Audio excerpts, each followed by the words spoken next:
Right. I had the best 3 years of my life in prison. Wow. Yeah. That's interesting for you to say that, bro, because you had millions. I'll fuck you till you love me. I don't know why you talk to me like that when you know I'll kill you for it. Have a nice fight, Mike. Off. That was a right to the body and an uppercut to the head, and Burbick is down. It's over. That's all. And we have a new era in boxing. What you're about to see is a unique look at the sport through Mike Tyson's eyes, almost a documentary. Here now, Mike Tyson looks back. I grew up in a very tough neighborhood, Brownsville, Brooklyn, and I never wanted to fight. I used to run away from fighting. I never went to school because I got bullied all the time. That's why I got involved with pitching, because I was skipping school to avoid the bullies. My life sucked as a kid. I was just bullied all. I hate my childhood life. I learned how to steal at a young age. When my mother's friends were in her house, they were drinking. I learned to go in their house from a fire escape and rob their house while they were downstairs drinking with my mother. And that's just what I learned to do in my life. My mother knew a lot of men. Her and her friends knew a lot of men. It wouldn't be abnormal for me to come from one of my friends' houses, to come from outside a man and a woman is in one of my mother's room. Or my mother's in a room with a man and a woman, and we can't go in the room, but we have to stay outside. Nobody was above killing anyone there. I heard somebody, we both were leaving the house, and my friend who thinks he's a professional, he tried to lock the door, but the guy came open the door and blew his brains out right there. Oof. Yeah, and I ran. I was 12, he must have been 14, I ran. I got arrested one day, and eventually they sent me upstate. I went to Tryon detention for Boyd, upstate New York. I met a gentleman by the name of Bobby Stewart. I remember the day when Mike came, yes. I remember the first time laying eyes on him. And they brought him in handcuffs. And he found out that I was an ex-fighter. And he asked one of the staff, how can I meet Stewart? Finally, I went to his room one night, and I banged on his door to intimidate him. I said, so you want to meet me? What the hell do you want? He said, I want to be a fighter. And I said, yeah, so are the rest of you guys. I said, but if you look, it takes you got to be a fighter, you got to be tough, disciplined. He said, you obviously aren't, or you wouldn't be here in the first place. And I said, I'll work with you. I said, if your behavior continues, one slip, I said, and you're done. I'm not going to spend my time. So it was just remarkable. I told him, when you go to school, I said, I don't care if you flunk every subject, but you behave. You behave, you don't act out, and you try. As he progressed, after I think it was probably a week or two, I started working with him, boxing with him, showing things and stuff like that. And I said, this kid's perfect. I don't want you to go back to Brooklyn because you'll get in trouble and get killed to go to jail. I want you to go to this man. This guy could take you to the next level. And at that time, I was probably 1980, I met Cus D'Amato. Mike Tyson came to me as a result of an interest taken in him by a fellow named Bobby Stewart, who was a former professional fighter, who trained him steadily. When he got to the point of slipping punches, we had a difficult time getting people to box with him. He was 12 years old, he was 190 pounds. We had nobody near that weight, so Bobby boxed him. He tried to be ferocious. He went after Bobby, he was very strong, and Bobby had to open up to keep him in his place from overwhelming him. And Bobby said, every time he hit me, he hurt me. Cus was taking my gloves off, and I said, what do you think of the kid? He said, what do I think about the kid? He said, barring outside distractions, if he is 13 years old, that will be the youngest heavyweight champion of all time. After he saw me box too, he said, holy moly. He said, besides distraction, that's the next heavyweight champ of the world right here. At the end of about 6 months, I would say, the Junior Olympic tournament came up. And I entered him in that tournament. And he won all the fights, local, regional, and national, by one-round knockouts, which was an extraordinary performance, inasmuch he had no previous experience as a boxer except what he had acquired in the gymnasium. The first day he met me, he took me in his house. He didn't even know me. I can say honestly, I have a very deep affection for him. I do. To me, he's my boy. He's with me. I believe that eventually he will go down in history as the greatest heavyweight champion we've ever had. In those years from like 86, 87 to 89, 90, whatever those years were, where he was just storming the gates, I put that Mike Tyson up against anybody who ever lived. That guy was a special fighter. He was just a juggernaut. Just you couldn't stop him. He was a different guy. It's like a different model of fighter than we had ever seen in the heavyweight division before. A fucking destroyer, man, where every fight was an execution. I mean, just ferocious, destructive, accurate. Everything is perfect. It's just a fucking specimen. There's some people that are just built perfect for certain things.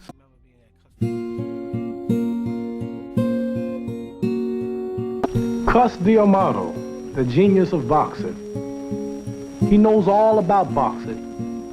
He can tell you about all the fighters, from the first fighter up unto myself. He's the Bible of boxing. Plus, he's ugly. I often say to him, you know, I owe you a lot, and he doesn't know what I mean, but I'm going to tell him now what I mean. If he weren't here, I probably wouldn't be alive today. The fact that he is here and doing what he's doing, and doing as well as he's doing, and improving as he has, gives me the motivation and interest to stay alive. Because I believe that a person dies when they no longer wants to live. Life is about loss. As time goes on, we lose fights, we lose people we love, we lose our hair, and then we lose our life. Because I will not leave until that happens. 2 weeks from Saturday, another step in the unification of the heavyweight title picture when WBC heavyweight champion Trevor Berbick takes on unbeaten Mike Tyson. Now, Tyson, of course, has a chance to be the youngest heavyweight champion ever. The WBC heavyweight championship of the world. Trevor Berbick and Mike Tyson.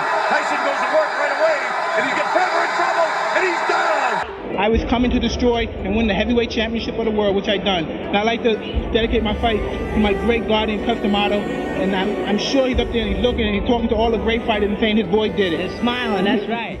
As we present the final chapter of HBO Sports Heavyweight Unification Series. Tonight in Las Vegas, Tyson and Tucker meet for the undisputed heavyweight championship of the world. For the winner by unanimous decision and undisputed heavyweight champion of the world, Iron Mike Tyson. I'm in a dream, day after day.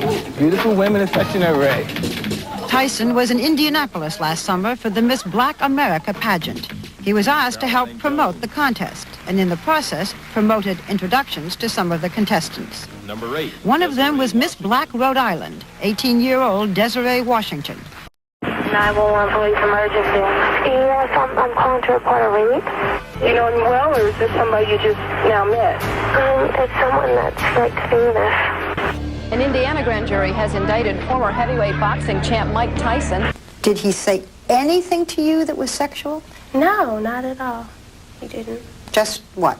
Would you like to go out on a date with me? I mean, I don't see anyone who can find something sexual about that, you know? Why do you think she said you raped her? Because she's a sick, money-hungry. She's really a bad person. Let's get it on!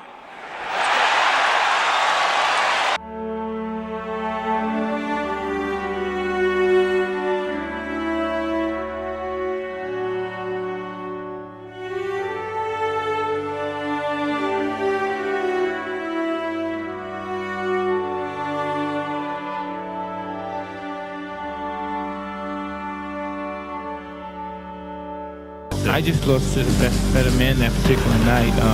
I'm going to win the title for a third time. We had a bad night, but I'm the best fighter in the world. The waiting is over. The talking is done. The rematch is here. Evander Holyfield, confident, relaxed. Okay, it's not. A couple deep breaths. I'm sorry. You see Evander coming in, and the head just winds up slamming into Mike's eye. And another look at it, Evander just kind of dives. There it is, right there. Puts his head down and comes straight in and hits Mike right in the corner of his right eye. What happened here? He's got bit in the ear. Oh my goodness. And it hurt so bad. And people tell me, how bad did it hurt? I said, did you see how high I jumped? You can see it. You can see it. There it is. I was getting ready to bite the daylights out of him. Are we gonna bite me back? Yeah, I'm gonna bite you back. We go back in, then all of a sudden, you bit this ear. Wasn't it the same one? No, it's a different. It's a difference. Mike was having his best He bit him again. He bit him again. Man, and I jumped back and I was just getting ready to kick him in the balls. I was really going to get him, and they stopped the fight. It's over! It's over! If you had a chance to do it over again, would you do it over again? Yeah, I probably would do the same thing, because he was really kicking my ass. I probably would have bit him again. I thought my ear had fell off. You can see that I'm putting my ear, it's like I'm setting myself up. Last time I remember, I said, this motherfucker, I'm going to die, and it was on. Whoa. Yeah, that was pretty serious. I was on the jet. I had Jackie and I had my girlfriend with us. And Don was talking to me, and he was talking about, man, we got to get these white motherfuckers out of our business, man. That's all these white motherfuckers do. Just come over here, me, you gonna sign this check, nigga, me, you gonna be two rich niggas, okay? And so he had me on that, but as soon as I get on the phone, I'm going back, I'm gonna make another deal with Don, I'm gonna have millions again, and everything's gonna be all right. But on the plane, I started doing some cocaine. And I'm getting ready to go see $40 million. And I'm broke, I don't have a penny. So I'm on this jet, this beautiful jet, and I do the cocaine. And once I do the cocaine, and then it percolates, start percolating, I say to myself, Don is dissing me. He said, this is my motherfucking plane. He's sending my plane with the money he stole from me to pick me up. That's some bitch shit. And I don't know why I said that. I don't know why why did I go there? Why can't I go somewhere else? Why did I have to go there? Why did it have to be about me?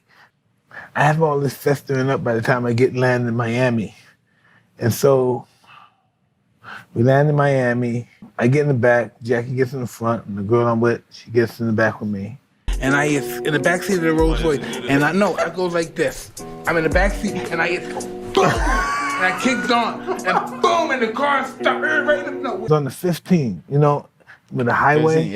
15 in Miami. South. Yeah, and I'm beating it. I think, Jackie, hold that nigga. I want to get in the front seat. So I said, Jackie, hold this motherfucker, Jackie. Hold, Jackie, you better. I'm going to fucking kill you. Hold that nigga, Jackie. Fucking, I lost it. The cocaine made me forget about the money. Mike Tyson's 4-year-old daughter has died one day after what police called a tragic accident. Exodus Tyson was discovered on the treadmill by her 7-year-old brother. Her mom tried to perform CPR, but the child had reportedly stopped breathing by the time the ambulance arrived. Who are you gonna hurt? Regardless, that's just my first thought.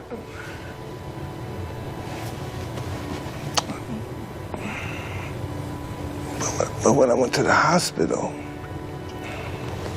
the people that were there, they're up there because their kids are dead too, or about to die.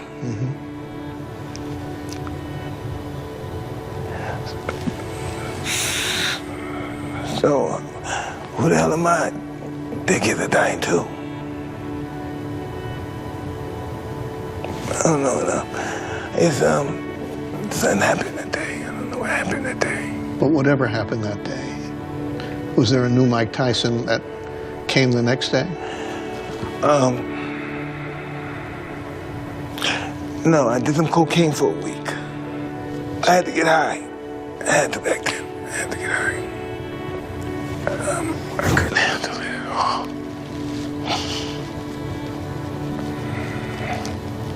You have to go. Enough. You understand, right? Thank you. Thank you, man. You want to take this stuff off?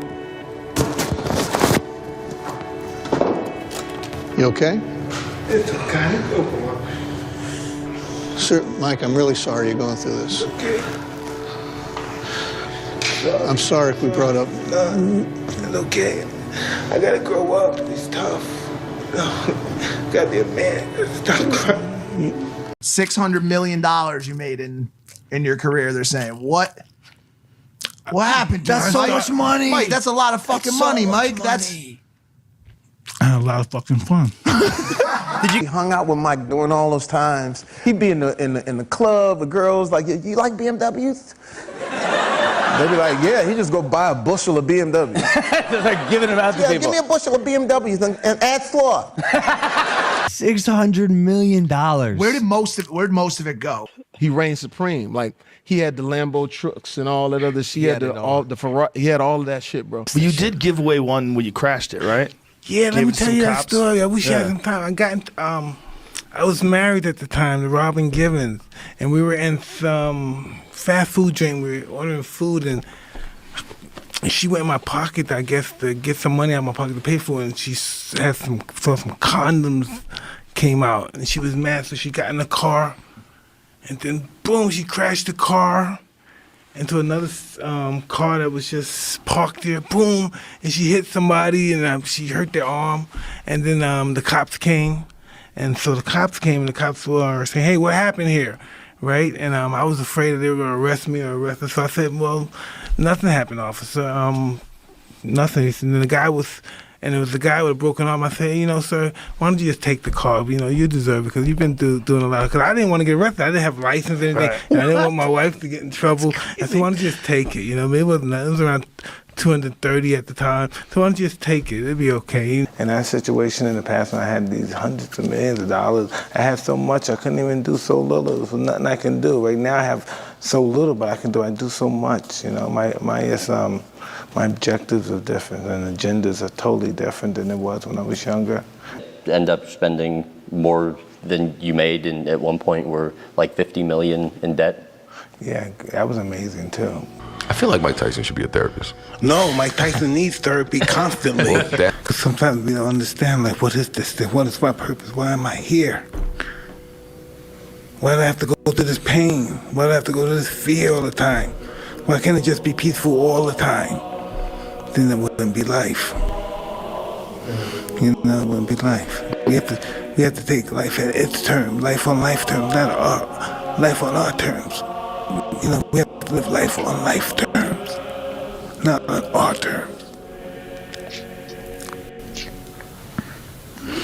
I'm really happy to be here with you. You have so much courage. Thank you. Wow. I had the best 3 years of my life in prison. Wow. Yeah. That's interesting for you to say that, bro, because you had millions. I had peace, though. Over the $30 million for one fight? Jay-Z's lying. Hey, listen, can I tell you something? That don't mean nothing when you don't have your peace, your stability, and your balance. We don't even want it. You want to give it to somebody else. You need your sanity to dictate any part of life. Because, you know, God, I always tell people, God punishes you by giving you everything you want. See if you can handle it. And did you? Oh, I didn't handle it well at the beginning, but I never gave up. I'm still trying now. I never been able to handle it. I'm not able to handle it now. It has to be a God for somebody like me to be me. Yeah. I agree with that. I went to his house, different, modest, no lions, no tigers in cages. And I said, Mike, how are you? And this is Mike, not the impersonation. All praises to Allah, my brother, I'm happy. I said, really, why are you happy? Because I don't have any money anymore. So why does it make you happy? Because nobody can take anything from me anymore. I don't have any vultures. I don't have anybody out trying to take my soul. I don't have anybody doing it, so I'm just happy. I said, Mike, that's who we play. That guy, the redemptive guy, who's gone through everything, who now is reflective on the fact that you can say you don't have any more money, and that's what makes you happy. That's the American story.